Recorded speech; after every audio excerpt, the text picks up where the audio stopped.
Hi there, I'm Richard Lewis reporting for cadred.org, and as you've seen already from our video tour, we're fanatics about World of Tanks, which has had a great presence here at DreamHack, and a lot of people in the esports community want to ask some questions. I'm definitely not equipped to answer them, but I know a man who is, and this is Simon Bennett, who is the head of esports for Europe. Yeah, that'll do. That'll do?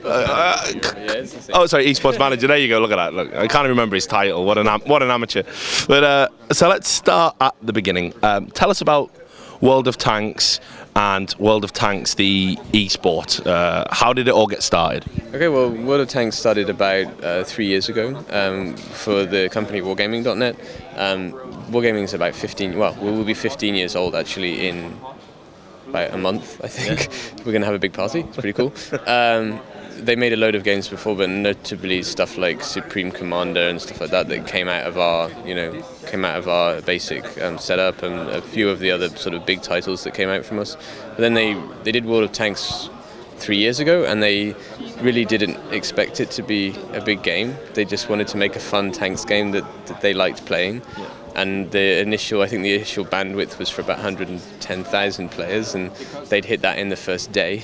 Nice. And they were like, we better make this a bit bigger then. And they increased it, and we're at 60 million subscribers now. So as you can see, it's growing pretty fast. Yeah. So kind of esports is sort of our end game, I guess. We have two end game. We have Clan Wars, which is where the clans kind of get together in big, huge, like 100-player teams where they fight in a kind of risk style against a map. And then we have tournaments, which is 7 versus 7 or 15 versus 15, depending. 7 versus 7 is our normal format. And basically, that's our sort of two end game levels between the ways. And tournaments it sort of started small, really small. We had about 80 to 150 teams initially signing up to our tournaments, and we're now at about 700, 800 teams signing up, roughly about 20,000 players playing in our tournaments. So it's getting really big, really fast, and really what we're doing when coming to events like DreamHack is just trying to give to the players what they want, which is they want it to be taken to another level now, and they're ready for it. So that's what we're doing. It's going well. So let's talk about the tournament aspect of it. How important are events like DreamHack then for the strategy? Because I think people look at a lot of tournaments and they're with established esports titles.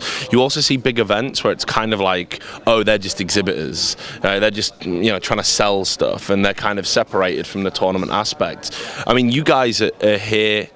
Are you here kind of as an exhibitor? Like, what's the deal exactly? Really not here as an exhibitor. I mean, there is obviously some level of the fact that being at an amazing event like DreamHack gets us some visibility, but really it's not. Esports for us isn't a sales thing anymore, because we don't need it. We already have so many players of our game. Esports is more about giving to the really top level players what they want, and that's really what we do. So coming to DreamHack it's just logical. We know that we released our Wargaming.net League at the start of this year, and we knew that in Europe we needed to create a situation where we're encouraging pro teams to pick up our teams of really enthusiastic players, and to do that we have to be at these huge venues. So for us, there's a small strategy in the sense that it definitely attracts the professional teams. For Europe, we have now, I think, 8 or 9 pro teams playing in our league, which is great. I mean, as we're speaking, Dignitas is playing Mouse Sports on stage, so I'm pretty happy with that. And that wouldn't happen if we didn't have these big events. So in some respects, there is a strategy behind it, but it's more about how can we support our players. And we know that the players want to make the next step, which is to become professional, and to do that they must go to huge events and be seen on screen and be watched by 16,000 people, and that's what these events are. It's about us stepping into the real esports leagues to show that we do want to be a part of this, and that our players really want to be a part of it. So I've noticed that you guys have really put a lot of money into kind of the esports model. I read in a recent interview with one of your CEOs saying that they were wanting to kind of almost emulate the Riot model. I may be misquoting that slightly, but it was that's the gist of it.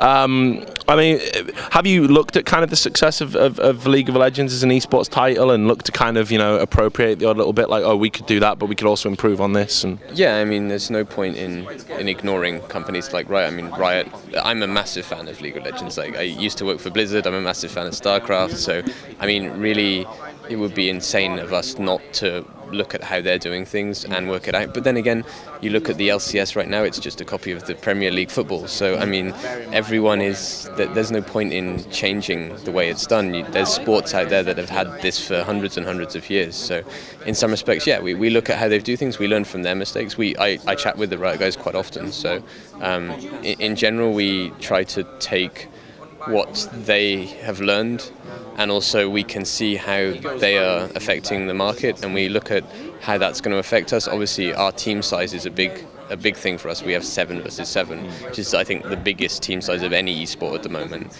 and that's obviously a challenge in itself. We have to learn how to adapt to that. We have a specially designed stage for it, so that it's not, you know, 14 people on a stage in one long line. It's horrible. Yeah. So yeah, it's great for us to have already these huge established esports companies already, and that they are open enough to talk to us about it. They don't want to exclude.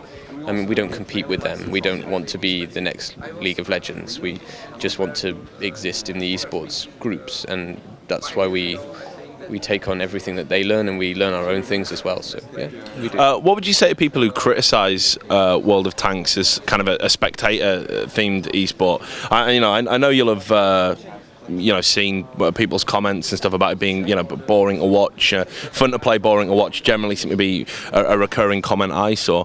How do you feel about that? Because obviously, your streaming numbers are going up. It's getting more and more popular. So what would you say to that criticism? It is a slower game. I mean, a lot of people come into it thinking it's Counter-Strike. Yeah. You know, like they think that the tanks are going to be jumping out behind rocks and shooting and then jumping back. And obviously, it's the only esport that's a cross between an RTS and an FPS, and that is a challenge for us to develop. And I will not say that we're there. We really are still developing that stuff.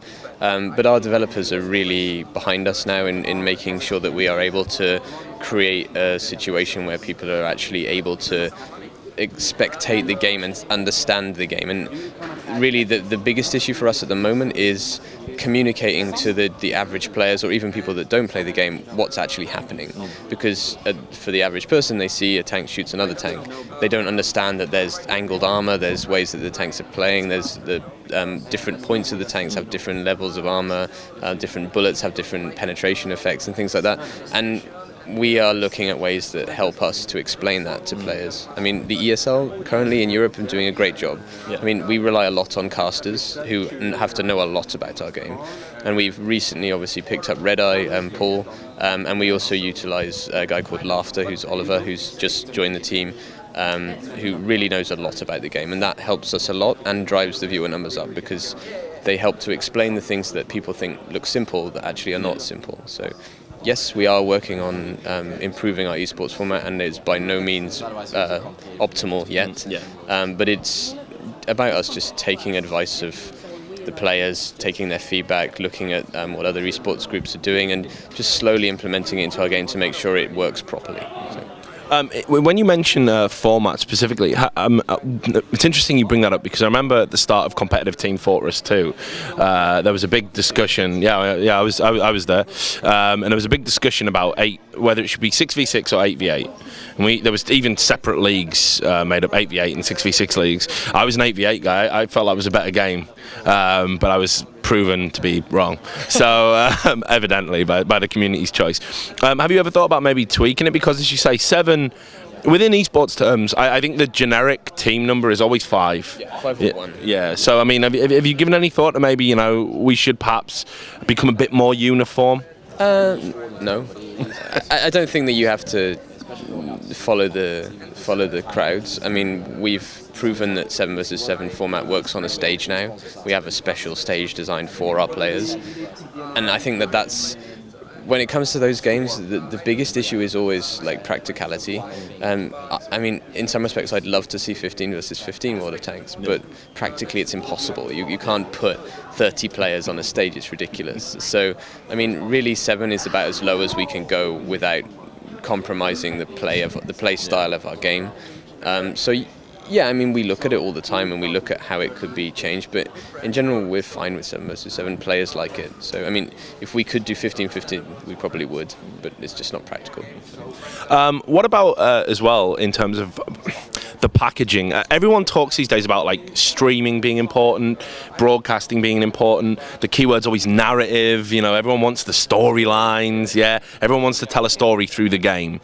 Now, in World of Tanks, and again, I'm speaking as a man with not a lot of knowledge about it, I ain't gonna lie, but I can imagine that being kind of difficult, maybe.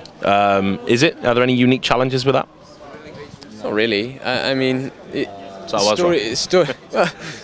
I think that story comes from time, really. I mean, League of Legends 2 years ago didn't have a lot of story either because the teams weren't really established yet. So, for me, it's more difficult when you have more players because you have to focus on particular players. I mean, in general, fans like a player of a team. It's not necessarily. Yeah, right. I mean, if you look at League of Legends, for example, people like EG, but they really like Snoopy and Froggen from EG. Yeah. So the story sort of evolves over time about players that do have a bit of charisma that do work that way. And whilst it's important for us to have a story because that does improve viewership, in the end the most important thing for us is that the players enjoy playing against each other. So my general feeling is as long as we can keep providing good esports over time, stories will just happen. So. One of the things that people love to say when a big company like yourselves comes into esports and spends a lot of money is that it's good for esports as a whole. Then you'll have a group of people kind of rise up and say, no, it's good for them as a business. And then we have a whole discussion on it on Reddit for 3 days, and then it fizzles out and we talk about something else. Yeah. Do you think you guys are actually bringing something to the table for esports as a whole, or is this ultimately something that kind of furthers the ends of, as you say, your players, your fans, and it's kind of almost isolationist in its execution? Yeah, I mean, it really depends on where you're looking at it from. I mean, from my point of view as the esports manager, I'm an esports fan. So if what I do also benefits esports, I'm really happy. But in general, my company wants to benefit their players, the players of the people who play our game. So there is like a cross between the esports team who just love esports and the companies they work for. So yeah, we do like that we do benefit esports. I mean, one of the big things we do is we draw in the older crowd. Yeah. I mean, our general player base is generally considered to be 8 to 10 years older than the average player base, which is great for esports because we are introducing the ages of 28 to 48 to watching streams. Like we're teaching our players about streaming. A lot of our players have never seen streams before, which is great because we bring an extra 20,000 people new to Twitch TV, for example. And that's great for us, great for Twitch, great for esports. Those people will then maybe transfer into other games that they see on at the same time. So yes, we bring a lot to esports, but from the company's point of view, the primary thing is to provide something to our players. Yeah. And if we benefit esports on top of that, that's great, but it's a secondary factor. So. Okay. And just a final question. You guys have done so much so fast. I mean, I couldn't even believe it when I saw the league being announced, and I was like, wow, they're really going for this. Yeah. So I guess, what are we going to see in the immediate future? There must be stuff on the horizon. Obviously, we have 2 new titles coming out very soon. We've just announced the Xbox 360 version of World of Tanks, so there's another sort of title coming out to that. We've got Warplanes is currently in closed beta, and open beta has been announced starting, I think, the 2nd of July. So open beta is just about to hit on Warplanes.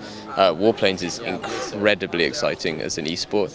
It's a whole set of new challenges. How do you show a game that exists in a 3D space that all the planes are traveling at 200-300 miles an hour? It's incredibly fast, but it's super exciting. It's almost a polar opposite to tanks.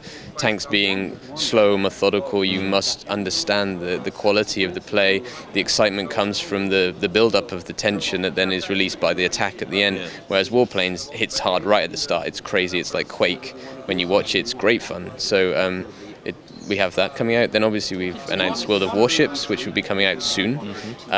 Again, we don't know if that's going to be a good esports title or not. I know that a lot of people are comparing it to Navy Fields, of which had some very big competitions back in the day. So quite excited about that to see how we go with that one. And then obviously the Xbox version will be doing Xbox tournaments, I'm sure, within the near future. So. Well, it sounds like you've got a very action-packed schedule ahead of you. I'm looking forward to seeing what's happening, because I'll probably be at the next World of Warplanes Warplanes is awesome. Tournament that you're going to run. Much right now. Yeah. Oh, well, there you have it. So, look, real pleasure talking to you. Thanks for taking the time. I know some of the questions were a bit difficult, but you answered them wonderfully. So, to all the people out there, I hope that's cleared up some of the nonsense you're all saying about World of Tanks and its future as an esports title. Maybe not. Maybe you just want to sit on the bandwagon anyway. Up to you. But do stay tuned to our website. We're going to have more interviews like this one from here at DreamHack Summer 2013.